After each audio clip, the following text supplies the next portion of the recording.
देखो क्लास, हम लोग पहले भी बात कर चुके हैं। हमारा सेल तीन कंडीशंस में मिल सकता है हम लोगों को। या तो वो चार्जिंग में होगा, डिस्चार्जिंग में होगा, या वो नो यूज़ में होगा। अगर हमारा सेल नो यूज़ में होगा तो उनके टर्मिनल के बीच का जो पोटेंशियल डिफरेंस होगा वो किसके बराबर होगा? ईएमएफ ऑफ द सेल के बराबर होगा। फिर हमने बात करी थी कि अगर हमारा सेल यूज़ में होगा, डिस्चार्जिंग हो रही होगी, तो उस केस में प्लस से करंट बाहर आएगा, और उस केस में हमारे टर्मिनल के बीच का जो पोटेंशियल डिफरेंस होगा वो ई माइनस आई आर होगा। फॉर एग्जांपल मान लो सर्किट में हमारा करंट कितना फ्लो कर रहा है? आई। तो यहाँ पर जो हमारा V A minus V B होगा, दोनों टर्मिनल के बीच का पोटेंशियल डिफरेंस, वो ई माइनस आई आर के बराबर होगा। ठीक है, दैट इज़ आवर वी। ठीक है क्लास। और हमने बात करी थी तीसरा केस, जब हमारा सेल चार्जिंग हो रहा होगा, उस केस में टर्मिनल के बीच का जो पोटेंशियल होगा वो हमारा ई प्लस आई आर होगा। ठीक है। अब क्लास, मान लो मैं इस सेल को एक एक्सटर्नल रजिस्टर से जोड़ दूँ, दैट इज़ कैपिटल आर। ठीक है। तो उस केस में अगर मैं करंट का वैल्यू लिखने की कोशिश करूँ तो कितना मिलेगा मुझे? ये कैपिटल आर मान लिया मैंने, ये पॉइंट ए है हमारा, ये पॉइंट बी है, और यहाँ से हमारा करंट कितना पास हुआ? आई। तो देखो क्लास, इस पॉइंट का पोटेंशियल भी ए होगा और इस पॉइंट का पोटेंशियल बी होगा। अब अगर मैं यहाँ पर V A minus V B को लिखने की कोशिश करूँ, ध्यान से देखो, अगर ये वाला इस पॉइंट और इस पॉइंट के बीच में मैं ओम्स लॉ लगा दूँ तो मैं V A minus V B किसके बराबर लिख सकता हूँ? आई इंटू आर के बराबर लिख सकता हूँ। तो यहाँ पर आ जाएगा मेरा आई इंटू आर। और ध्यान से देखो, ये सेल हमारा यूज़ में है, तो यूज़ में होने की वजह से ए और बी के बीच के पोटेंशियल डिफरेंस को मैं ऐसे भी लिख सकता हूँ, ई माइनस आई आर। अगर मैं इन दोनों को इक्वेट कर लूँ तो क्या मिलेगा मुझे?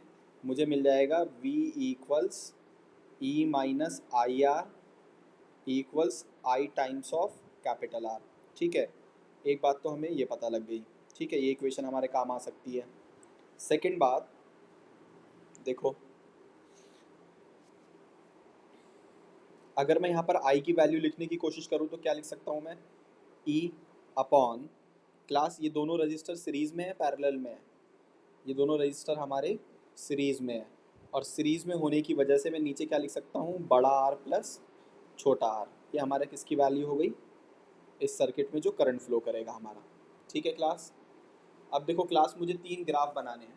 पहला ग्राफ मुझे ड्रॉ करना है ईएमएफ ऑफ द सेल और एक्सटर्नल रजिस्टर कैपिटल आर। ठीक है, तो हम पहला ग्राफ स्टडी करेंगे। देखो क्लास, नेक्स्ट हमें स्टडी करना है graph between EMF of the cell and external resistor capital R. अब देखो क्लास, जो ईएमएफ ऑफ द सेल होता है वो work done per unit charge होता है, work done in taking unit charge from one terminal of the cell to another. तो EMF हमारा एक्सटर्नल रजिस्टर की वैल्यू पे डिपेंड नहीं करता। अगर तुम इस तरह से भी सोचो, तुम मार्केट से एक सेल खरीद के लाए और उस पर प्रिंट है कि उसका ईएमएफ 2 वोल्ट है। कितना वोल्ट है क्लास? 2 वोल्ट। अब तुम उससे एक बल्ब लगाओ, एक बल्ब जलाओ उससे, या दो बल्ब लगाओ, या उससे तुम कोई सा भी इंस्ट्रूमेंट को रन करो। ठीक है, उस केस में उसका ईएमएफ का वैल्यू चेंज होने वाला नहीं है। जो एक बार हमने केमिकल कॉम्पोजिशन को ध्यान में रखते हुए एक सेल बना लिया एक पर्टिकुलर ईएमएफ का, तो वो उसके इंटरनल पैरामीटर पे डिपेंड करता है। तो किसी एक्सटर्नल रजिस्टर की हेल्प से मैं किसी भी सेल के ईएमएफ को चेंज नहीं कर सकता। तो इसका मतलब ईएमएफ ऑफ द सेल और एक्सटर्नल रजिस्टर एक दूसरे से कैसे हैं? इंडिपेंडेंट हैं, वो एक दूसरे पे डिपेंड नहीं करेंगे। तो हमें यहाँ पर ये बात को ध्यान में रखना है, और अगर इसको ध्यान में रखते हुए मैं ग्राफ बनाऊँ तो वो कैसा दिखेगा? देखो मेरा, देखो ये मेरे पास मान लो ईएमएफ और ये हमारे पास एक्सटर्नल रजिस्टर कैपिटल आर। तो it will be a straight line इस तरह से। ठीक है ना। तो ये हमें क्या बता रहा है क्लास? कि EMF of the cell is independent of external resistor capital R. Study करना है। Now we will draw a graph between V, terminal के बीच का potential difference, and external resistor capital R. अब क्लास, अभी थोड़ी देर पहले ही तुमने एक इक्वेशन बनाई थी, that is V equals I R. ऐसा लिख सकते हैं ना हम ऊपर डायग्राम के लिए। तो अगर मैं यहाँ पर आई की वैल्यू पुट कर दूँ ई बड़ा आर प्लस छोटा आर इंटू कैपिटल आर, अब इस इक्वेशन के लिए मुझे ग्राफ ड्रॉ करना है। फॉर एग्जांपल क्लास, ये तीनों ग्राफ, पहला, दूसरा और तीसरा हम करने वाले हैं। ये तीनों पेपर में पूछे जा चुके हैं, ठीक है, तो इनको अच्छे से कर लेना। अब देखो ये हमारे पास क्या हो गया v, और इस साइड हो गया हमारा r। तो अगर मैं इसको बोल देता हूँ ये हमारा v है और ये हमारा कैपिटल R है। अब क्लास ध्यान से देखो इस वाले पॉइंट को, ये इसका स्टार्टिंग पॉइंट है। इस पॉइंट पर कैपिटल R की वैल्यू क्या होगी? ज़ीरो। अगर मैं कैपिटल R ज़ीरो लिखता हूँ तो V भी मेरा क्या आ जाएगा? ज़ीरो आ जाएगा। मतलब इस ग्राफ का स्टार्टिंग पॉइंट ऑरिजिन होगा। अच्छा क्लास, मान लो R की वैल्यू बहुत ज़्यादा हो जाए, R की वैल्यू क्या हो जाए? बहुत ज़्यादा। और बहुत ज़्यादा क्या हो सकता है क्लास? इन्फिनिटी। तो इस R को अगर मैं इसके नीचे लिया हूँ तो ये हो जाएगा वन प्लस छोटा r अपॉन बड़ा R। क्लास सोच पा रहे हो? है ना? इस R को इसके नीचे ले आएंगे हम लोग तो ये हो जाएगा वन प्लस छोटा r internal register divided by external register. अब क्लास अगर मैं कैपिटल R की वैल्यू बहुत ज़्यादा कर दूँ, और बहुत ज़्यादा क्या होता है? इन्फिनिटी। तो R अपॉन इन्फिनिटी तो ज़ीरो हो जाएगा। तो ये वाला पैरामीटर तो मेरा ज़ीरो हो गया। अब ये वाला पैरामीटर ज़ीरो होने का मतलब v किसके बराबर हो गया? e के। ठीक है, तो इसका मतलब जब r की वैल्यू इन्फिनिटी को अप्रोच करती है तो v की वैल्यू किसको अप्रोच करती है क्लास? e को। और एक बात नोटिस और करो, v is directly proportional to r। तो ये कोई इंक्रीजिंग ग्राफ बनेगा इस तरह से, देखो, ठीक है ना। और यहाँ हम लोगों ने बोला कि ये देखो, यहाँ पर ये लाइन इसके पैरेलल हो रही है। इसका मतलब यहाँ पर r किसको अप्रोच कर रहा है? इन्फिनिटी को। तो v किसको अप्रोच कर रहा है? e को। ठीक है, और देखो इस ग्राफ का नेचर इंक्रीजिंग है डिक्रीजिंग है? इंक्रीजिंग है। कैसे पता मुझे? जब r ज़्यादा होगा तो v की वैल्यू भी इंक्रीज करेगी। अब देखो क्लास तीसरा ग्राफ, टर्मिनल पोटेंशियल डिफरेंस। अगर मैं टर्मिनल पोटेंशियल डिफरेंस की बात करूँ तो ये तो v हो गया, और किसके बीच में बनाना है मुझे? i के बीच में। अब मुझे ऐसी रिलेशन देखनी है जिसमें v और i दोनों आते हों। हमें पता है जब सेल यूज़ में होता है तो उस वक्त टर्मिनल के बीच पोटेंशियल डिफरेंस होता है e माइनस आई आर। तो अगर मैं यहाँ पे लिख लूँ v equals minus I R plus E. अब इस इक्वेशन को ध्यान से देखो क्लास, अगर मैं अपने y एक्सिस पर इस तरह से, अगर हम लोग ऐसा एक ग्राफ बनाए और ध्यान से देखो y एक्सिस पर v को लिख ले और x एक्सिस पर i को लिख ले, तो यहाँ पर क्लास नोटिस करो कि ये तो y बराबर, ये माइनस का r तो हमारा स्लोप हो गया m, i की जगह कौन आ गया? x plus c। तो ये क्लास किसकी इक्वेशन हो गई हमारी? Straight line. ठीक है क्लास। अब देखो क्लास, मुझे y बराबर एम एक्स प्लस सी का ग्राफ बनाना है, और उसमें हमें एक बात को नोटिस करना है कि स्लोप हमारा नेगेटिव है। स्लोप नेगेटिव होने का मतलब एंगल ऑब्ट्यूज होता है इस तरह से। अगर इस लाइन का एंगल देखो तो वो ऑब्ट्यूज है, तो मतलब स्लोप नेगेटिव होगा। ठीक है, और ये c क्या होता है हमारा? y इंटरसेप्ट होता है। तो ये y इंटरसेप्ट आ गया हमारा e। और क्लास इसका स्लोप का मैग्नीट्यूड क्या होगा? इसके स्लोप का मैग्नीट्यूड होगा r के बराबर। स्लोप का मैग्नीट्यूड तो होगा r के बराबर, और यही हमारा कौन है क्लास? इंटरनल रेजिस्टेंस है। ठीक है क्लास। तो वी आई ग्राफ ऐसा दिखेगा, और ऐसा दिखने के साथ साथ ये जो लाइन का स्लोप निकालोगे ये तुम्हें इंटरनल रेजिस्टेंस की वैल्यू प्रोवाइड करेगा। ठीक है क्लास। अब क्लास इस पॉइंट को ध्यान से देखो, ये वो पॉइंट है जो एक्स एक्सिस पे लाई कर रहा है। एक्स एक्सिस पर वाई की वैल्यू ज़ीरो होती है, तो यहाँ वी की वैल्यू क्या हो जाएगी? ज़ीरो।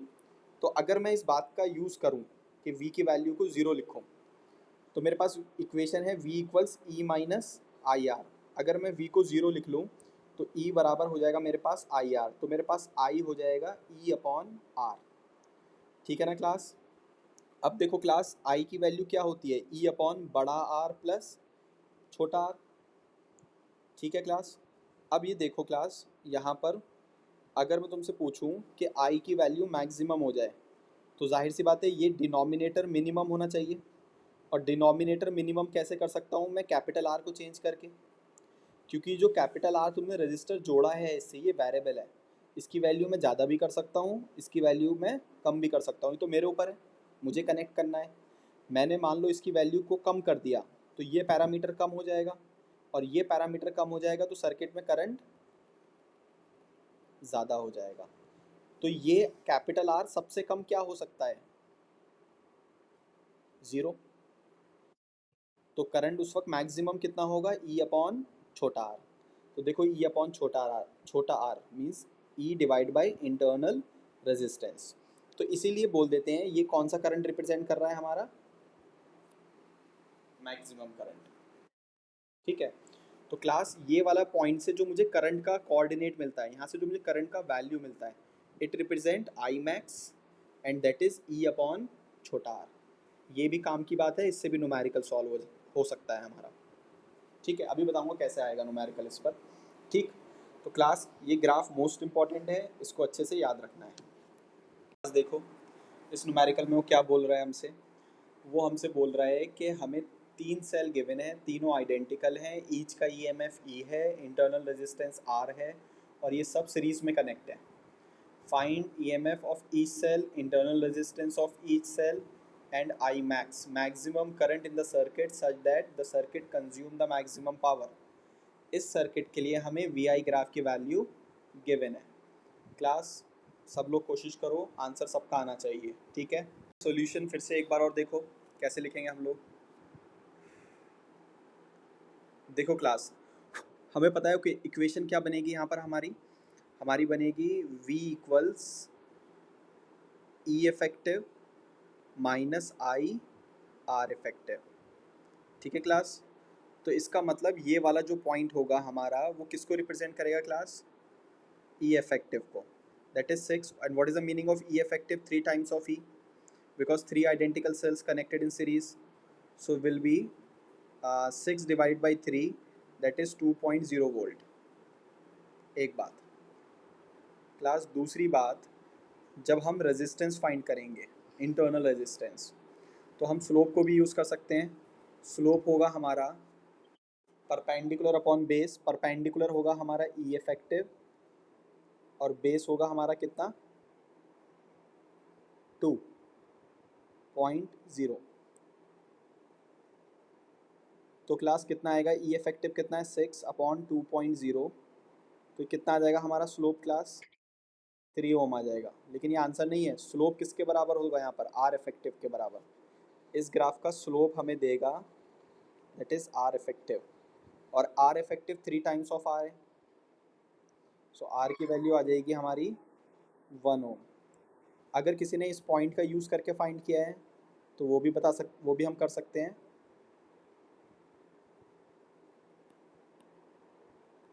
बल्कि देखो, अगर हम इस वाले पॉइंट का यूज़ करते हैं तो हम लिख सकते हैं दिस इज़ आई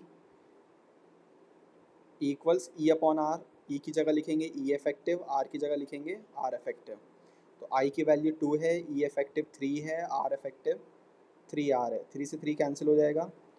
2 ई कितना है हमारा 2 वोल्ट अपॉन आर, तो आर की वैल्यू आ जाएगी हमारी 1 ओम। अब क्लास हमें पता है कि अगर इस सर्किट में करंट की वैल्यू मैक्सिमम हो जाए तो उस चीज़ के लिए एक्सटर्नल रजिस्टर का किसके किसके इक्वल होना ज़रूरी है, आर इफेक्टिव के। और आर इफेक्टिव कितना है, 3 टाइम्स ऑफ आर। करंट की इक्वेशन होती है हमारी E effective upon capital R plus R effective. E effective हमारा कितना है class, 3 times of E, capital R 3 R के बराबर हो गया, आर इफेक्टिव भी 3 आर के बराबर है, तो आई बराबर हो जाएगा हमारा 3 E upon 6 R, so E upon 2 R. ठीक क्लास, तो यहाँ से हमारा आई का वैल्यू आ जाएगा 2, that is 1 ampere. Class basically इस न्यूमेरिकल में वो क्या बोल रहा है, वो बोल रहा है कि 4 आइडेंटिकल सेल हैं जिनका ईच का ईएमएफ ई है, इंटरनल रेजिस्टेंस आर है, उसके लिए वीआई ग्राफ गिवन है। Find EMF of each cell, internal resistance of each cell, and पूछ रहा है वो करंट सर्किट में कितना हो कि सर्किट मैक्सिमम पावर कंज्यूम करे। ठीक है ना क्लास, अब क्लास 4 सेल सीरीज में कंबाइंड है, क्या उसके लिए तुम डायग्राम बना सकते हो ई इफेक्टिव आर इफेक्टिव करके? देखो, अगर उन 4 सेल के बदले में मैं एक सेल बनाऊं तो मैं कैसे बनाता हूँ डायग्राम? ऐसे ही तो बनाता हूँ, याद करो। हम लोग ऐसे ही तो बनाते हैं, याद करो। इस पॉइंट, इसको क्या बोलते हैं हम? E effective. इसको क्या बोलते हैं हम लोग? R effective. और इसी से हमारा क्या जुड़ा होता है? एक्सटर्नल रजिस्टर जुड़ा होता है हमारा।